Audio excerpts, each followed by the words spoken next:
Kami dari Jurusan Teknologi Laboratorium Medis Poltekkes Kemenkes Makassar, kelas D3 tingkat 1. akan membawakan materi tentang genetika bakteri yang telah diamanahkan oleh Ibu Rafika SSI MKes selaku dosen pengampu mata kuliah bakteriologi 1. Selamat menyaksikan.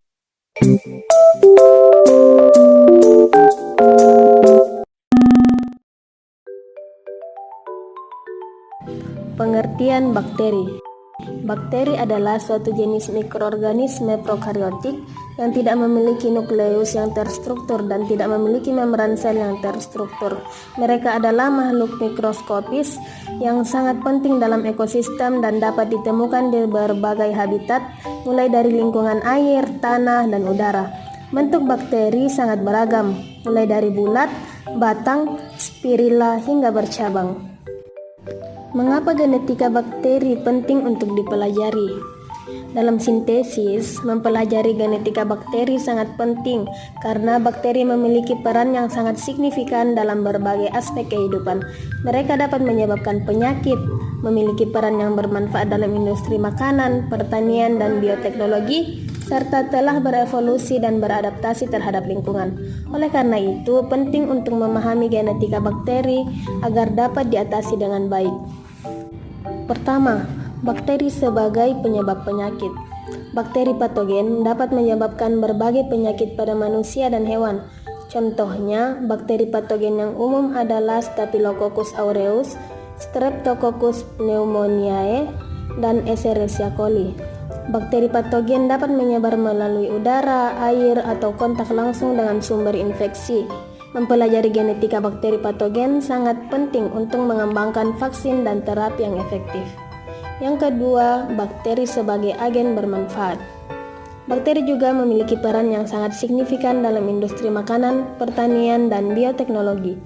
Contoh bakteri yang digunakan dalam industri makanan adalah Lactobacillus acidophilus yang digunakan dalam produksi yogurt dan keju. Bakteri juga digunakan dalam pertanian untuk meningkatkan produksi tanaman dan mengurangi penggunaan pestisida. Dalam bioteknologi, bakteri digunakan untuk menghasilkan enzim dan antibiotik. Yang ketiga, bakteri dan evolusi. Bakteri telah berevolusi dan beradaptasi terhadap lingkungan sekitar mereka. Salah satu contoh adaptasi bakteri adalah resistensi antibiotik. Bakteri dapat berevolusi menjadi resisten terhadap antibiotik dengan cara mengubah struktur DNA mereka.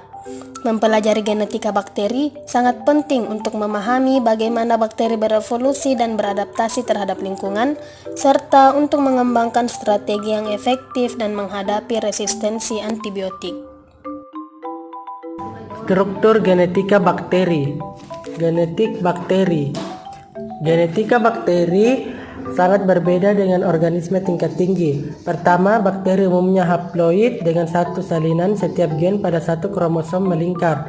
Kedua, transfer gen pada bakteri biasanya bersifat searah. Artinya sel donor mentransfer gen ke sel penerima. Bukan dua sel yang berbagi informasi genetik untuk menghasilkan keturunan seperti pada organisme tingkat tinggi. Transfer gen pada bakteri terjadi melalui salah satu dari tiga mekanisme utama yang menjadi topik utama bab ini. Transformasi adalah transfer gen melalui DNA telanjang tanpa keterlibatan kontak sel. Transduksi adalah transfer gen melalui DNA yang dikemas di dalam partikel virus. Sekali lagi, tidak ada kontak antar sel bakteri hidup yang terlibat. Konjugasi memang melibatkan kontak sel, plasmid, dan terkadang kromosom bakteri ditransfer antara dua sel selama perkawinan bakteri. Baru-baru ini menjadi mungkin untuk mensintesis seluruh kromosom bakteri secara artifisial dan memasukkannya kembali ke dalam sel bakteri yang sesuai. Hal ini membuka jalan bagi peningkatan rekayasa genetika bakteri. DNA bakteri.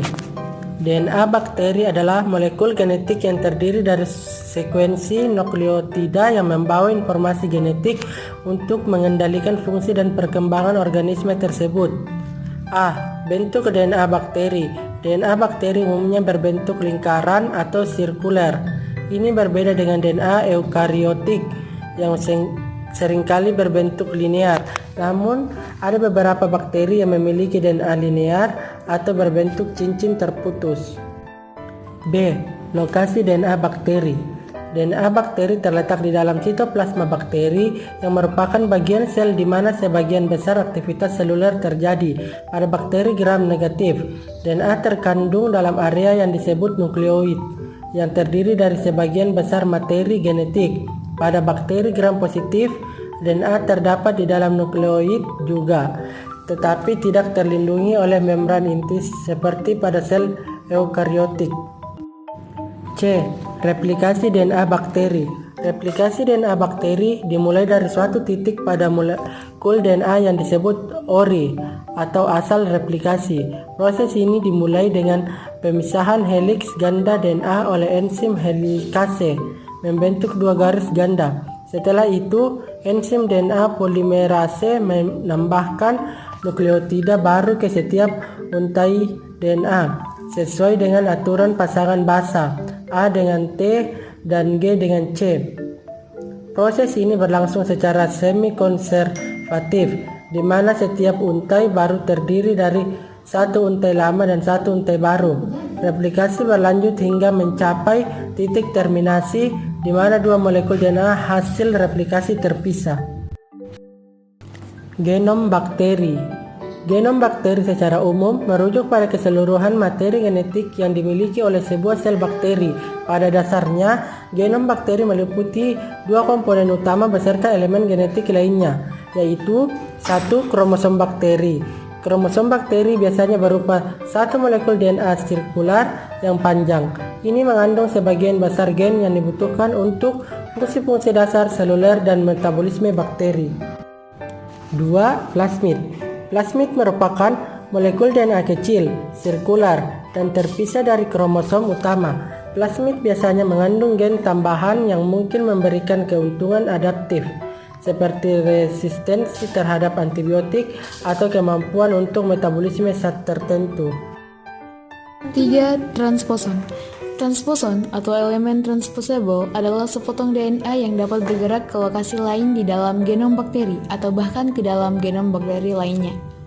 Mereka dapat berpindah dari satu lokasi ke lokasi lain di kromosom atau plasmid, atau bahkan dapat berpindah antara bakteri yang berbeda. Transposon dapat mengandung gen-gen tambahan yang memberikan bakteri keuntungan selektif, seperti resistensi terhadap antibiotik atau kemampuan untuk menghasilkan faktor virulensi. Gen. Gen adalah unit dasar dari pewarisan sifat yang terletak di dalam kromosom. Secara umum, gen mengkodekan instruksi untuk sintesis protein tertentu atau untuk melakukan fungsi spesifik lainnya dalam sel. Setiap gen memiliki sekuensi DNA yang unik, yang terdiri dari kode genetik yang menginstruksikan sel untuk membuat molekul-molekul spesifik, seperti protein. Operon. Operon adalah unit fungsional dalam genom bakteri atau virus yang mengatur ekspresi gen. Operon terdiri dari serangkaian gen yang disusun berdampingan di dalam kromosom dan elemen-elemen pengatur seperti promotor, operator, dan gen struktural.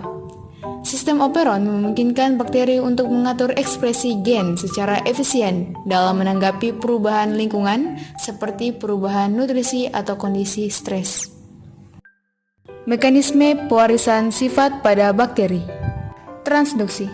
Transduksi adalah transfer materi genetik dari suatu bakteri ke bakteri lain melalui perantara bakteriofag atau virus yang menginfeksi bakteri. Berikut mekanisme dari transduksi. Yang pertama yaitu fase litik. Bakteriofag menginfeksi bakteri dan mereplikasi dirinya sendiri menggunakan mesin sel bakteri untuk menghasilkan lebih banyak virus. Yang kedua, kesalahan pengemasan. Selama proses perakitan virus baru, beberapa potongan DNA bakteri secara tidak sengaja dikemas ke dalam kapsid virus. Yang ketiga, transduksi. Virus yang membawa DNA bakteri kemudian menginfeksi bakteri lain, mentransfer DNA bakteri ke dalam sel baru. DNA bakteri ini dapat mengintegrasikan dirinya ke dalam genom bakteri penerima, menghasilkan perubahan sifat genetik. Transformasi. Transformasi adalah proses di mana bakteri menyerap DNA telanjang dari lingkungan sekitarnya. Berikut mekanisme dari transformasi. Pertama, pelepasan DNA. Bakteri donor melepaskan DNA ke lingkungan, biasanya karena lisis sel. Yang kedua, penyerapan. Bakteri penerima memiliki kemampuan untuk mengambil DNA telanjang dari lingkungan. DNA ini kemudian masuk ke dalam sel bakteri. Ketiga, integrasi. DNA yang diambil dapat mengintegrasikan dirinya ke dalam genom bakteri penerima, mengubah sifat genetiknya. Tidak semua bakteri dapat mengalami transformasi. Hanya bakteri yang berada dalam keadaan fisiologi tertentu yang disebut kompeten yang dapat mengambil DNA dari lingkungannya. Konjugasi. Konjugasi adalah transfer materi genetik langsung dari satu bakteri ke bakteri lain melalui kontak fisik. Berikut mekanisme dari konjugasi. Yang pertama, piloseks. Bakteri donor memiliki piloseks, struktur seperti tabung yang memungkinkan bakteri untuk menempel pada bakteri penerima. Kedua, transfer DNA. Melalui piloseks, bakteri donor mentransfer sebagian DNA-nya, yaitu plasmid atau bagian kromosom ke bakteri penerima. Yang ketiga, replikasi DNA. DNA yang ditransfer dapat mereplikasi dirinya sendiri di dalam sel penerima, mengubah sifat genetiknya. Mutasi genetik pada bakteri. Apa itu mutasi genetik? Mutasi genetik adalah perubahan permanen dalam urutan DNA. Mutasi dapat terjadi secara spontan atau diinduksi oleh faktor lingkungan. Pada bakteri, mutasi genetik memainkan peran penting dalam evolusi dan adaptasi. Jenis mutasi. 1. Mutasi titik. Perubahan satu basa nukleotida dalam urutan DNA. 2. Substitusi. Penggantian satu basa nukleotida dengan yang lain. 3. Deleksi, penghapusan satu basa nukleotida.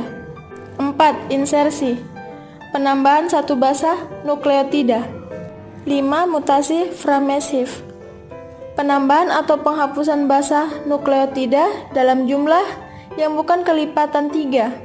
Hal ini menggeser kerangka baca kode genetik dan menghasilkan protein yang cacat atau tidak berfungsi. 6.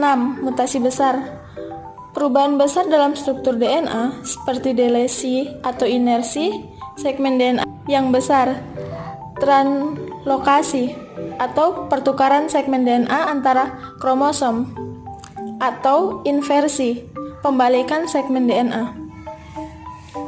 Mekanisme mutasi. 1. Kesalahan replikasi. Kesalahan yang terjadi selama replikasi DNA dapat menyebabkan mutasi. 2. Agen mutagen, senyawa kimia atau radiasi yang dapat merusak DNA dan menyebabkan mutasi. 3. Kimia. Contohnya termaksud agen alkilasi, mutagen intercalating, dan analog basa nukleotida. Radiasi. Sinar UV dan sinar X dapat menyebabkan kerusakan DNA dan mutasi. Akibat mutasi. 1. Tidak berpengaruh. Beberapa mutasi tidak berpengaruh pada fenotip atau karakteristik organisme karena terletak di wilayah DNA yang tidak berkode atau karena perubahan kode genetik tidak mengubah protein yang dihasilkan. 2. Merugikan. Mutasi dapat menyebabkan penyakit genetik atau gangguan fungsi sel yang dapat mengakibatkan kematian sel atau organisme. 3. Menguntungkan.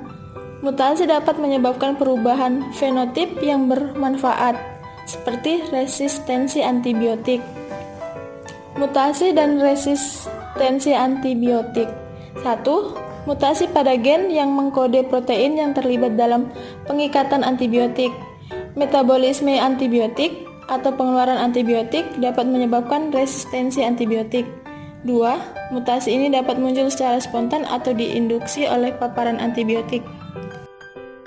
Mutasi dan evolusi bakteri. 1. Mutasi merupakan sumber variasi genetik dalam populasi bakteri.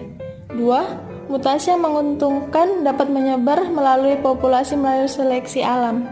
3. Mutasi berperan penting dalam adaptasi bakteri terhadap lingkungan baru dan pengembangan patogen baru.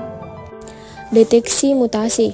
Yang pertama, mutasi dapat dideteksi menggunakan teknik molekuler seperti sequencing DNA, PCR, dan elektroforesis gel. Aplikasi genetika bakteri. 1. Rekayasa genetika bakteri. Produk insulin. Salah satu aplikasi penting dari rekayasa genetika pada bakteri adalah produk insulin manusia. Proses ini dimulai dengan isolasi gen insulin manusia. Gen ini kemudian disisipkan ke dalam plasmid yang merupakan DNA sirkular kecil di dalam bakteri seperti Escherichia coli. Plasmid yang telah dimodifikasi ini dimasukkan kembali ke dalam bakteri, yang kemudian mulai memproduksi insulin manusia sebagai hasil dari ekspresi gen yang telah dimasukkan. Insulin yang dihasilkan kemudian dipanen dan dimurnikan untuk digunakan sebagai obat diabetes. Produk antibiotik. Bakteri juga dapat direkayasa untuk meningkatkan produksi antibiotik atau untuk menghasilkan antibiotik baru, misalnya bakteri Staphylococcus. Secara alami memproduksi berbagai antibiotik dan dengan memodifikasi gen-gen yang terlibat dalam jalur biosintesis, produksi antibiotik tersebut dapat ditingkatkan. Selain itu, teknik rekayasa genetika memungkinkan penambahan gen baru yang dapat menghasilkan senyawa antibiotik baru. Selanjutnya, produksi enzim. Enzim industri juga dapat diproduksi melalui bakteri yang telah direkayasa secara genetika. Misalnya, enzim protease yang digunakan dalam deterjen laundry dan enzim amilase yang digunakan dalam industri makanan dan minuman, yang sering diproduksi oleh bakteri rekombinan. Dengan menyisipkan gen yang mengkode enzim tertentu dalam bakteri, produksi enzim dapat dilakukan secara efisien dan dalam skala besar. 2. Ketahanan antibiotik. Mekanisme ketahanan antibiotik pada bakteri. 1. Mutasi genetik. Mutasi pada gen bakteri dapat mengubah target antibiotik sehingga antibiotik tersebut tidak lagi efektif. Contohnya adalah perubahan pada gen yang mengkode enzim yang menjadi target antibiotik sehingga antibiotik tidak dapat lagi mengikat dan menginaktivasi enzim tersebut. Selanjutnya, inaktivitas antibiotik. Bakteri dapat menghasilkan enzim yang mampu mendegradasi atau mengubah struktur antibiotik sehingga antibiotik menjadi tidak aktif. Contohnya adalah produk enzim B-laktamase oleh bakteri yang dapat memecah antibiotik B-laktam seperti penicillin. 3. Bakteri dalam bioteknologi. Aplikasi bakteri dalam berbagai bidang bioteknologi. 1. Pengolahan limbah. Bakteri digunakan dalam pengolahan limbah untuk mendegradasi bahan organik dalam air limbah melalui proses bioremediasi. Mikroorganisme seperti Pseudomonas atau Bacillus digunakan dalam reaktor pengolahan air limbah untuk memecah senyawa-senyawa organik berbahaya menjadi senyawa yang lebih aman. Selanjutnya, produksi biogas. Bakteri metanogen seperti yang ditemukan dalam genus Metabacterium digunakan dalam digester anaerobik untuk memproduksi biogas dari bahan organik. Proses ini melibatkan fermentasi bahan organik oleh bakteri untuk menghasilkan metana dan karbon dioksida yang dapat digunakan sebagai sumber energi terbarukan. Selanjutnya, bioremediasi. Bakteri digunakan untuk membersihkan kontaminan lingkungan seperti minyak, pestisida, dan logam berat. Bakteri seperti Alconiforax digunakan dalam bioremediasi tumpahan minyak karena kemampuan mereka untuk mendegradasi hidrokarbon. Karena mereka merupakan kontaminan menjadi produk yang kurang berbahaya melalui berbagai jalur biokimia.